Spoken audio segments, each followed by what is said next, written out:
Hey guys, this is a follow-up video for last week's meeting. Now, first off, let me just say that the fact that you designed and built these in just over an hour is pretty impressive.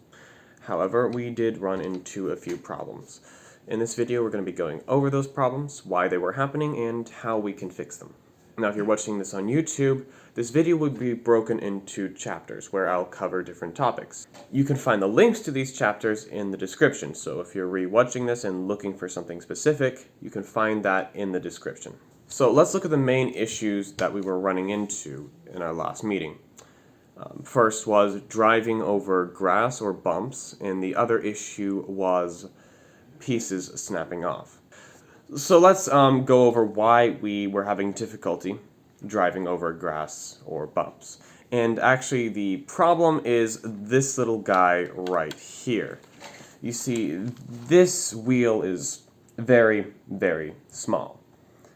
And because of that, very, very small stones, very small pieces of grass, very small bumps will catch on it and eventually cause it to snap off rather than the robot driving over. Think of how you would never really try to roller skate on a gravel road, but you wouldn't have any trouble riding your bike on a gravel road. That's because compared to the size of the wheel, the gravel is much, much smaller when you're on your bike.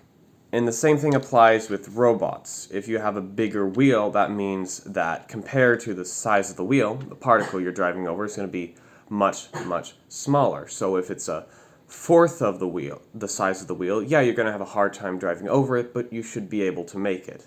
If it's a half the size of the wheel, then that's going to be a bit more difficult. With this little wheel right here, though, most of the bumps we were trying to go over was more than twice the size of this little wheel, which means we got hung up on it and our little wheel got torn off, either yanked off the back of this robot or snaps off the back of this robot. So how can we fix this? Well, there's a few things we can do.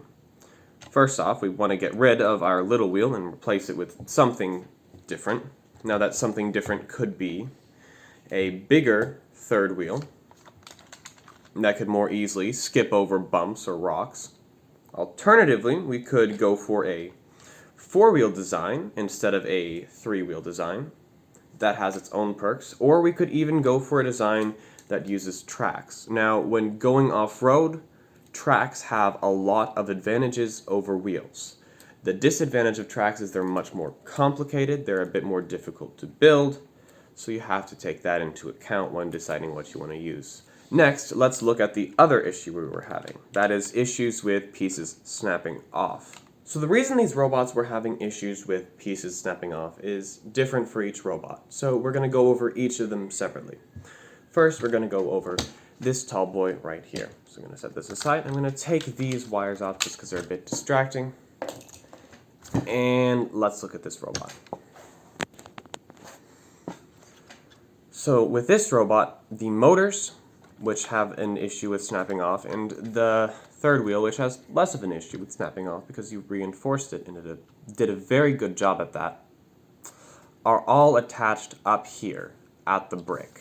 But all of the force that will be applied to these wheels is going to be down here. So if you run over a bump or some other obstacle in your terrain, that force is going to be down here.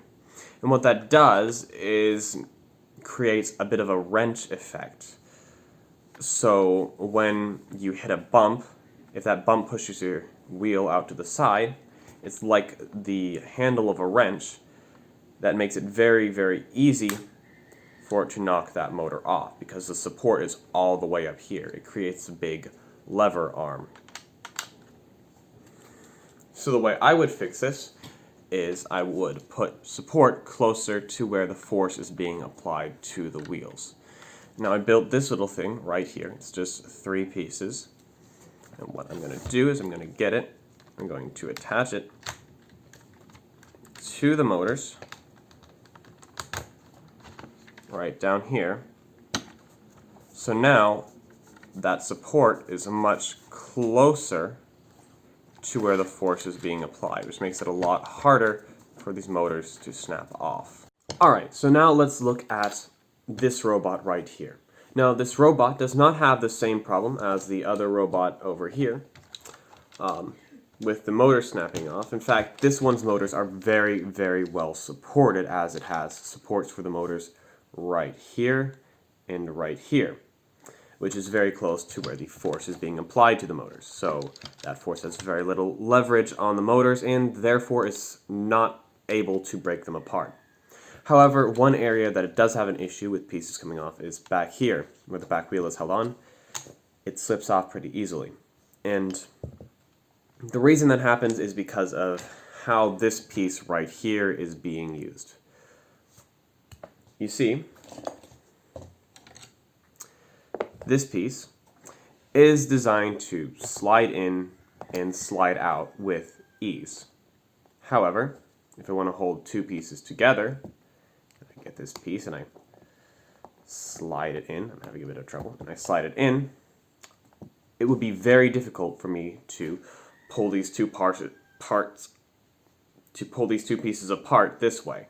I would have to break this red piece to get these two apart if I'm pulling them this way.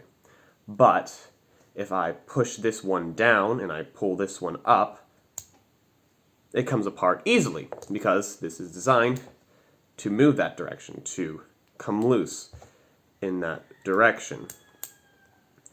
So, coming back over here, the way this is attached to this robot is like so. It's designed to come loose when it's pulled this direction.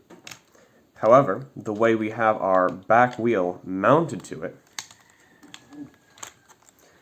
is in such a way that if your back wheel gets caught on anything, the force is going to pull in that direction, which just disconnects it. So what I would do to fix this is I'd use this right here. This is going to go on the motor and on this piece, on this black piece right here. It's going to go across here, and I've got another one for the other side. Just going to slip that on.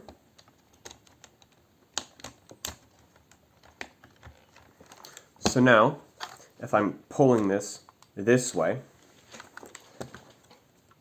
this blue connector is not designed to slip out in this direction, so it's going to put up a lot of resistance if I'm pulling on this piece in this direction. It's not going to come out now. Now there's another design flaw that this robot had, which we should address right now, which is when the motors were put on, they were put on in such a way that the connectors for the motors were, and I have this little measuring stick I made because Lego pieces don't follow any normal measuring standard. They're on their own measuring standard. You'll see that these two motors are attached 9 Lego units apart. However, the Lego brick is, in fact, 10 Lego units wide. So that makes it very difficult to attach this brick to these motors when they're like this. Now, why did this happen? Well, the main reason is because this was not planned very much ahead of time. This robot wasn't planned ahead of time either, and it has its own design flaws because of that. So what I would urge you guys to do is before you start building your robot, come up with a plan. Say, this is where I want the wheels to be, this is where I want the brick to be.